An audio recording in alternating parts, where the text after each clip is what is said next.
తల్లి మంచి వాక్కులు ఇమ్మని అడుగుతున్నానే తల్లి. కంచి కామాక్షి పలుకు, మధుర మీనాక్షి పలుకు, కాశీ విశాలాక్షి పలుకు, పెజవాడ కనక దుర్గమ్మ పలుకు, బాసర సరస్వతీదేవి పలుకు, పలుకోయమ్మ పలుకు. ఇనుకోవేకునా వివరము చెప్పేదా, జరిగేది అంతా ముందుగా చెప్పేదా.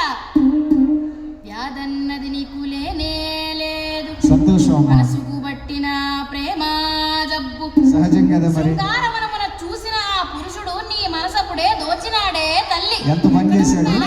అందమైన వాడు నిన్నే చూడగా వచ్చినాడే తల్లి. లోకాలకు నారాయణుడు నీతో పరిణయమే కోరినాడు. రాలుగాయి పిల్ల నీవు రాళ్లతో కొట్టించి పంపినావు.